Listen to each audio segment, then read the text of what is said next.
Say, kids, what time is it? It's kind of like watching TV, but, in your car.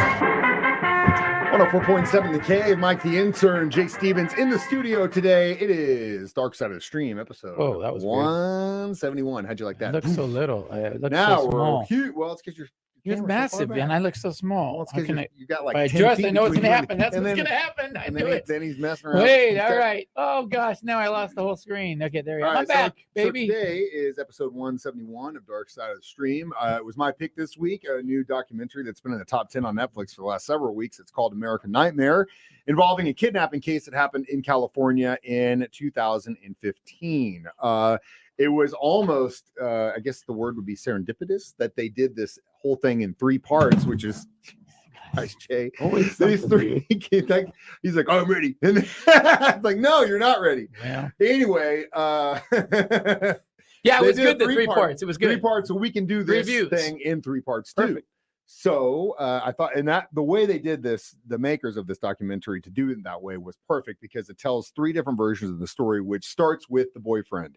Basically, he calls the police one night and he says, or I guess early morning hours, I was just attacked and assaulted in my home and my girlfriend was kidnapped.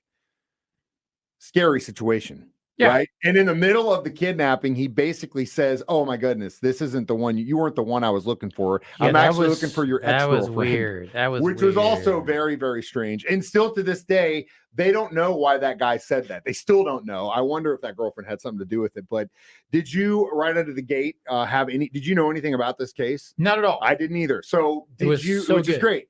Did you know that, when you're watching the boyfriend, were you like, oh, this guy's BS, I don't believe him? Or were you like, well, his story was insane. Yeah, it's like, but yes, the story is insane. But watching him in the police videos and the arrest, all that stuff, and then of course in the interview by himself, did you not like? How did you feel? Did you believe him? What were your feelings? I was like, it sure seems like he's. I mean, how would you make this up? It's a wacky thing to make up, but you seem like he's believable, but.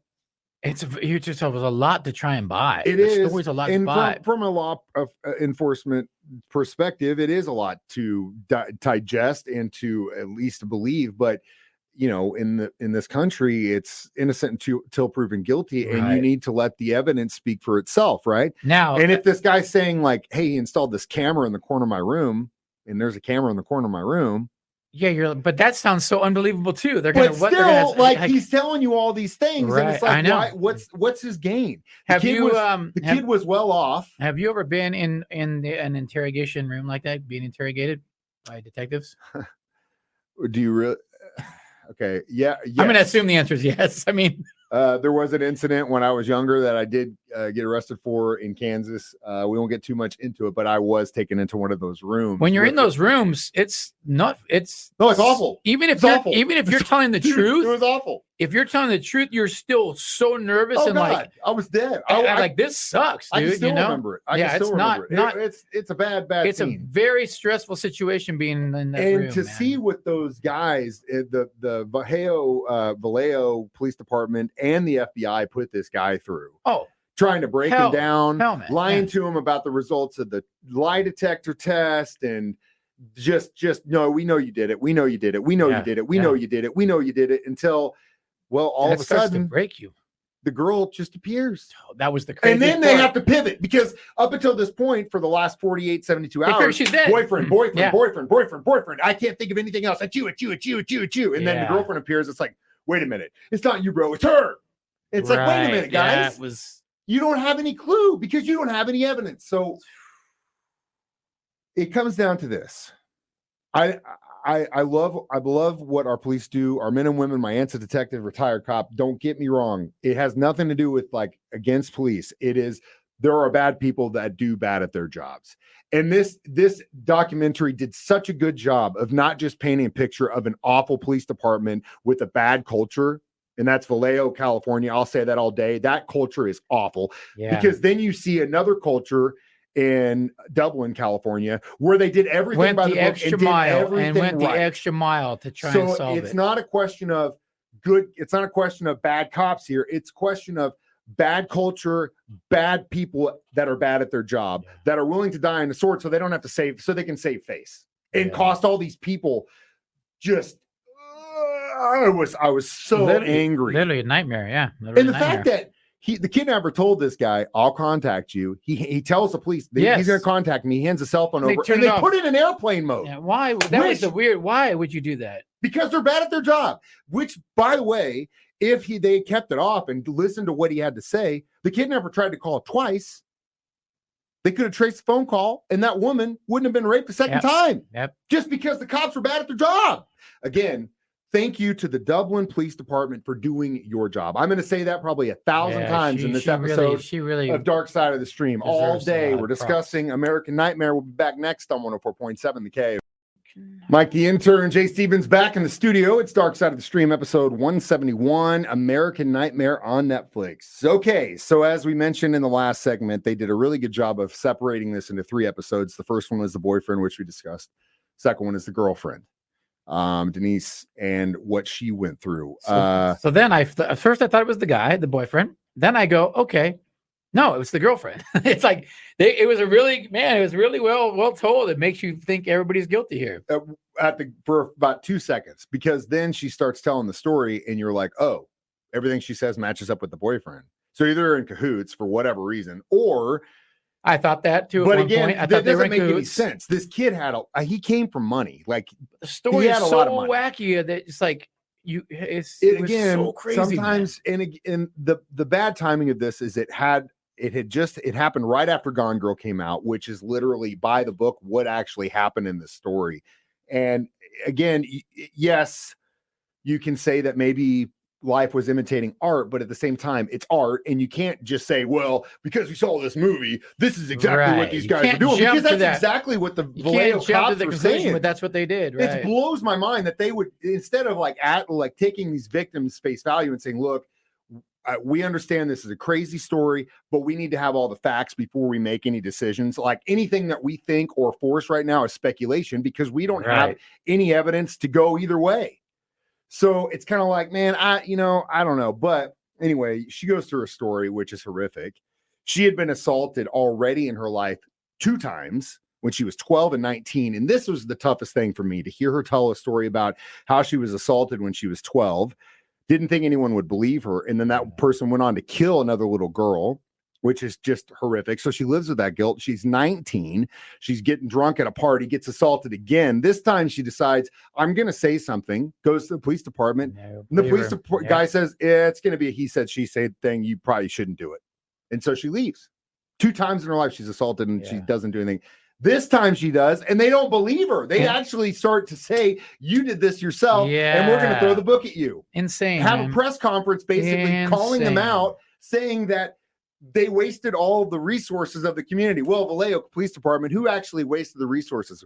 Were it these people who were victims of a kidnapping, or you who had to pay $2.5 million out of court because you are bad at your job? Can you imagine you go to the police and then you're like, they're not believing you and they're not doing anything. You're like, you need to go and do something. Which, by the way, all the people in the Vallejo Police Department didn't lose their jobs. They still either are currently employed, and the federal employees who are in the FBI, who should have also done their due diligence, still have their job too. Crazy, man. Bottom line is, if these people didn't have money, we probably never would have heard about this, and it would just went away. Yeah. But thank God for the Dublin Police Department and a very young female detective who was doing her job. She went the extra mile. Went the extra mile to put all of these things together and figure out who did this crime. We'll get to that next. Dark Side of the Stream on 104.7 The Cave. Mike the Intern, Jay Stevens back in the studio. Dark Side of the Stream, episode 171, discussing American Nightmare on Netflix. So before we did this, I had to call my dad yesterday because I had to get all my anger out, because you know how I get sometimes. You get very passionate, as you can tell everybody. Like I always say, I'm a big proponent of our law enforcement, our first responders. My aunt's a retired detective. I love our veterans. Obviously, they have a very tough job, and I would support them any and every way I can. With that said, there are people in this world that are bad at their job, and that includes people in the justice system, politicians, judges, police officers, federal agents. Time and time again, it happens. That's just the problem with the justice system, is that humans are fallible. We all are. Every single one of us. Who controls the justice system? Human beings. And every now and then, it's not going to go right because we are fallible. And that's a tough thing to swallow, but it's the fact. So the other thing I wanted to mention was the Vallejo, California, the police department, awful at their job. Every single one of them. Every step was just bad. Yeah, it was a bunch you of could see it across the board. Missteps. They ended up paying $2.5 million out of pocket to these people because they were bad at their job. Dublin Police Department, because of their culture, were really good at their job. There's so many things had to line up, man, for this lady to figure this and out. Also, it was incredible. So basically, Incredible. what ends up happening is another break-in that's very similar to the one that happened to this couple. When it ends up going wrong for the guy, they ended up figuring out he leaves a cell phone there. They call the number, dude's mom picks up or whatever, and they're like, "Hey, guy lost his phone. Where is he at? Oh, he's in my cell." What an odd criminal too, because he felt bad that they weren't believing the girl, so he started writing letters to the reporters saying, "You need to believe her." I want to say the San Francisco Chronicle for a second. We'll get to that in a second. Man, because the media is also big time to blame for this, because that reporter saying, "Could I have done something different?" Yeah, you could have. Yeah. Just like the Vallejo Police Department, you could have waited and said, "Are we victim shaming here?"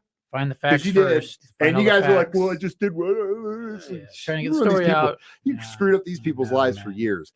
Because they were battling with the FBI, like saying they still were on suspects up until they basically handed them the evidence and said, "No, actually, here's this girl's hair in this guy's house." Which they wouldn't even take that at first. You know, they were like, "Oh, send it to us, we'll see." And she's like, "No, I'm coming up there." Dude, it's true, man. Thank God for the Dublin Police Department. Yeah, it was wild. Not for that detective and their due diligence and doing their job the right way. We would probably never heard about this, and this couple would have been dealing with hell. But inevitably, they tied the two crimes together. That guy got sentenced to 40 years. They ended up getting married. They've got two beautiful kids together. I teared up when he said, as long as those little girls grow up to be like their mom, they'll be all right. I was watery-eyed like a baby, because that dude, what they went through. Yeah, it was I can't even imagine. Incredible story. Having to go through that just as a victim, and then having to fight to prove that, in fact, I was sexually assaulted or my girlfriend was kidnapped from my home while we were sleeping. It's like a double slap in the face. It was crazy. It was crazy. I watched it twice because it was just so nuts. It's just a crazy story. We'll get back with our reviews next. Dark Side of the Stream on 104.7 The K. Mike the Intern, Jay Stevens back in the studio one more time. Dark Side of the Stream, episode 171, discussing American Nightmare on Netflix. So how many swimming goggles would you give this documentary? Duct tape swimming goggles? Yeah. What's the best rating is 5, right? That's the best we give out. I'm going to go 4.5. Yeah. And the only reason I'm not going to have a point is because the producer of the show failed. They dropped the ball. They should have closed it out in the credits with American Nightmare, the song from Ice Nine Kills. The show is called American Nightmare. They should have closed it out with American Nightmare. They dropped the ball big time. Or somebody didn't want to pay. I don't know. But song publishing is expensive, and it can be. They would have had a perfect rating. They would have had a perfect rating. Would have been. And maybe in the band could have said, this isn't the kind of association we want with the song. It doesn't make, you never know. Yeah, we write songs about death. Maybe the producer didn't like it. Maybe they didn't like the song. Maybe it's too heavy. I don't know. I definitely give it a solid 4 for sure. Maybe 5. But really good. Really well done too. Short so and an amazing story. Yeah, really good. All right, Jay, it's your turn next week. What are we watching? Well, it sucks because you were so passionately heated on this one. I know next week I'm going to get you passionately heated again, because if there's one thing you hate, it's these kind of guys. The show is called Bitconned on Netflix. Bitconned. And it's about a guy who did some scamming. You love those scammer guys. Oh, I do. Those rich, pretty boy scammer guys. You love them. To relive your time. Yeah, those are the wild time, man. I was part of the scene, and it was this dives into the scene. I can't wait to relive those every day. Jake. You're gonna be very mad. You're gonna be very mad, dude. It's just through the roof. You're gonna be mad. You're gonna be mad about this guy for sure. You're gonna be mad about this kid. Bitcon. You can watch Dark Side of the Stream every Thursday 9 a.m. or anytime you want, really, on YouTube or Facebook Live is when we start that, or you can listen to it as a podcast for free on our 104.7 The Cave app. During my show at 9 a.m. or Jay's show at 6 p.m. I am Mike the Intern. That's Jay Stevens reminding you we watch movies, documentaries, so you don't have to. It's Dark Side of the Stream on 104.7 The Cave.